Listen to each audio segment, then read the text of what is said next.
राधे राधे। जय जय श्री कृष्णा। दोस्तों, कार्तिक के महीने में वैसे तो पूरे महीने ही कथा और कहानी सुनी जाती है, लेकिन कार्तिक के आखिरी में ये 5 दिन बहुत ही महत्वपूर्ण माने जाते हैं। इन 5 दिनों का जो सेवन कर लेता है उसको पूरे कार्तिक का फल मिल जाता है।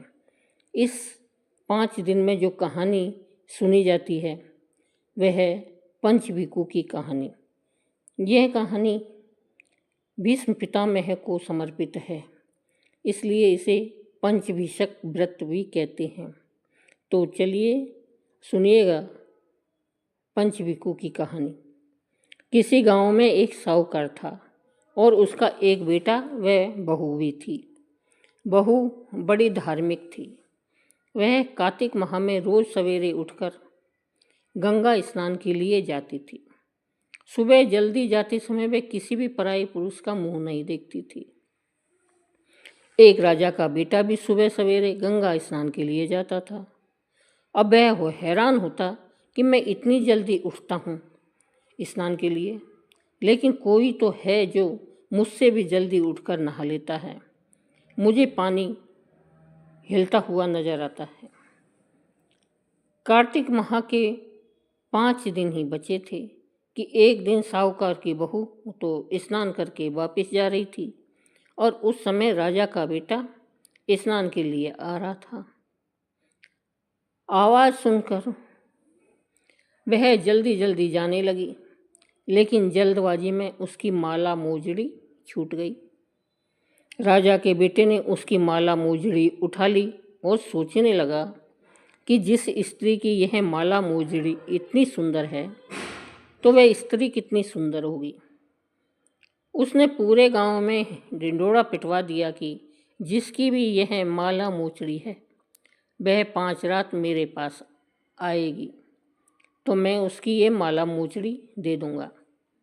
साहूकार की बेटी की बहू ने कहलवा दिया कि मैं 5 रात आऊंगी, लेकिन किसी को साख भरने के लिए बैठा देना। राजा के बेटे ने एक तोते को पिंजरे में बंद करके गंगा किनारे पे टांग दिया।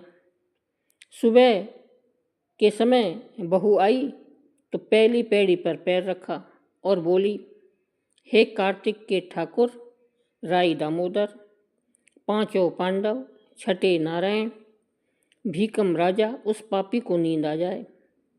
राजा के बेटे को नींद आ गई। बहू नहा धोकर चलने लगी तो तोते से बोली, सुआ सुआ तेरे गल डालूंगी हीरा, मेरी साख भरियो बीरा। सुआ बोला कि कोई वीर भी साख भरता है क्या? वह फिर बोली, सुआ सुआ हाथ कंगन पावन नेवर, साख भरियो मेरे सुआ देवर। सुआ ने कहा, ठीक है भाभी, मैं तेरी साख भरूंगा।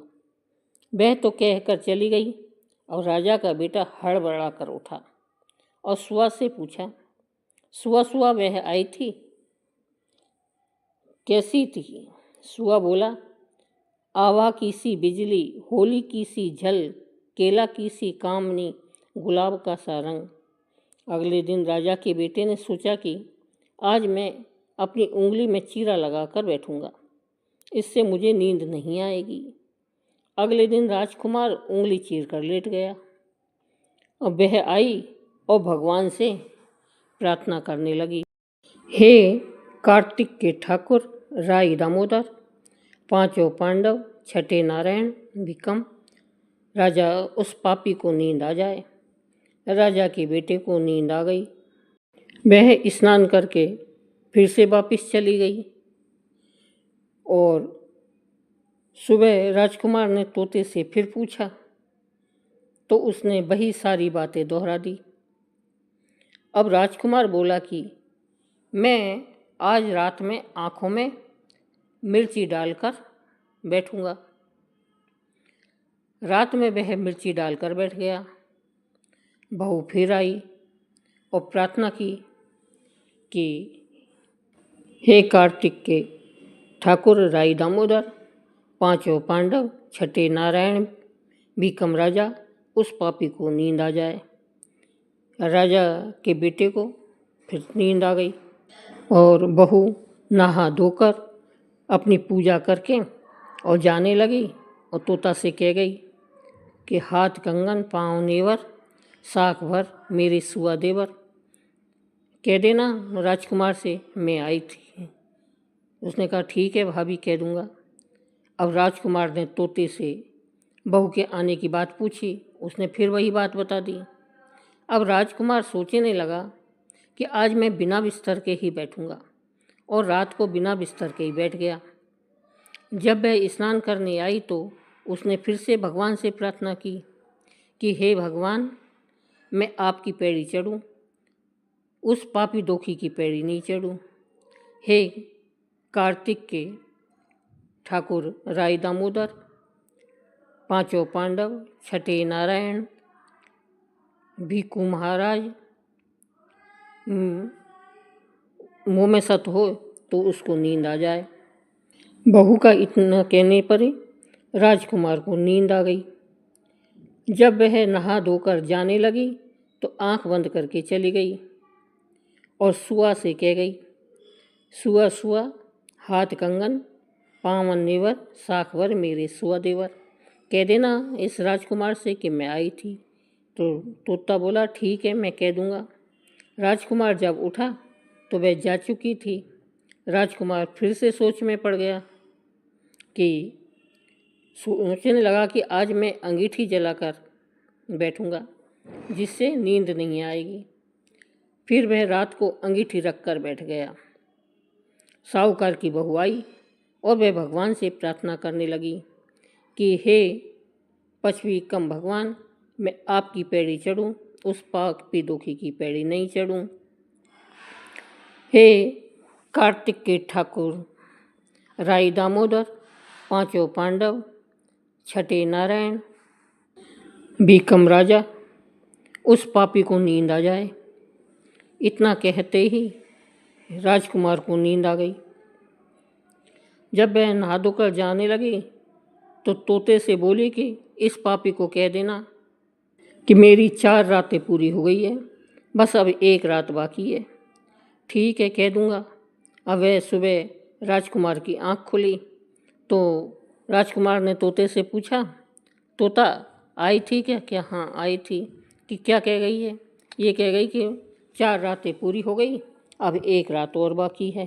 तो उसने कहा कि ठीक है, 4 रातें हो गई, लेकिन 1 रात में तो बहुत कुछ हो सकता है। अब वो कांटों पे जाके सो गया। अब सारी रात तो करवट बदलता रहा और जब सुबह का टाइम हुआ तो बहू आई और आके पैड़ी पर बोली, हे पृथ्वीकम भगवान, तेरी पैड़ी चढ़ूं, उस पापी दुखी की पैड़ी नहीं चढ़ूं। हे कार्तिक के महाराज राय दामोदर, पांचों पांडव, छठे नारायण, हे भीकम राजा, अगर मुँह में सत हो तो उस पापी दुखी को नींद आ जाए। इतना कहते ही राजकुमार को नींद आ गई। अब तो बहू ने खूब आराम से स्नान किया, स्नान करके पूजा पाठ की और पूजा पाठ करके जब जाने लगी तो तोता से कह दी कि हाथ कंगन पाँव नेवर साख भर सुआ देवर। इससे कह देना कि मैं आई थी। कि हाँ भाभी, कह दूंगा। और कह देना कि अब मेरे घर बैठे मेरी 5 रात पूरी हो गई है और ये मेरे घर बैठे मेरी माला और मोचड़ी को पहुंचा दे। ठीक है। अब वह तो गई और उसके जाते ही राजकुमार की नींद खुली। राजकुमार ने पूछा, तोता आई थी क्या? कि हाँ आई थी। क्या कह गई है? कह गई कि इस पापी से कह देना कि मेरी 5 रातें पूरी हो चुकी है, अब मेरी मोतियों की माला और मेरी मोजड़ी को घर भिजवा दें। कि ठीक है। अब उसने यह सुनकर राजकुमार सोचने लगा कि वह तो सच्ची थी, तभी तो भगवान ने भी उसका सत रखा। कुछ समय के बाद राजकुमार को कौड़ हो गया। राजा ने ब्राह्मण को बुलाकर पूछा कि मेरे बेटे का शरीर क्यों जल रहा है। ब्राह्मण ने विस्तार से सारी बात राजा को बताई कि इसने क्या किया। ब्राह्मण ने कहा कि इसने पतिव्रता स्त्री पर बुरी नज़र डाली है, इसलिए यह इस रोग से पीड़ित हुआ है। राजा ने इसके ठीक होने का उपाय पूछा तो ब्राह्मण ने कहा कि यह उस साहूकार की बहू को धर्म की बहन बनाए और रोज उसके नहाए हुए जल से स्नान करे, तब यह ठीक हो सकता है। राजा साहूकार की बहू की माला लेकर और साहूकार के घर गया और बोला कि यह माला और मोचड़ी आपकी पुत्रवधू की है, इसे ले लें और आपकी बहू के नहाए हुए जल से मेरे बेटे को नहला दें। साहूकार बोला कि वह तो किसी पराये पुरुष का मुंह तक नहीं देखती, आप उसे इस नाली पर बैठा दीजिए और जब वह ऊपर से नहाएगी तब नीचे पानी इस नाली के में गिरेगा तो आपका पुत्र नहा लेगा। राजकुमार ने ऐसा ही किया और कुछ समय बाद में उसका शरीर चंदन सा हो गया। फिर राजकुमार ने उसकी माला मोचड़ी का एक थाल सजाया और खुद ने एक बेस बनवाया और वैसी ही एक माला बनवाई और साहूकार की बहू के पास में पहुंच गया और साहूकार से बोला कि साहूकार, तेरी बहू से मिलना चाहूँ। साहूकार बोला कि बहू से पूछाऊँ। बहू से पूछने गया तो बहू बोली कि कौन से रिश्ते से आया है, धर्म कैसे के अधर्म कैसे। जाके नहीं उसने पूछा कि कौन से रिश्ते से आया है, धर्म कैसे के पाप कैसे। राजा के लड़का बोला धर्म के रिश्ते से आया हूँ, मैं उसको अपनी बहन बनाना चाहता हूँ। ठीक है। फिर उसने साहूकार की बहू को बेस उड़ाया, माला पहनाई और गले मिला। इस तरह से उसने अपनी बहन बनाया और हे पचवीखम देवता, जैसे आपने साहूकार की पुत्रवधू का सत रखा वैसे ही सब कोई का रखना। बोलो पचवीखम भगवान की जय।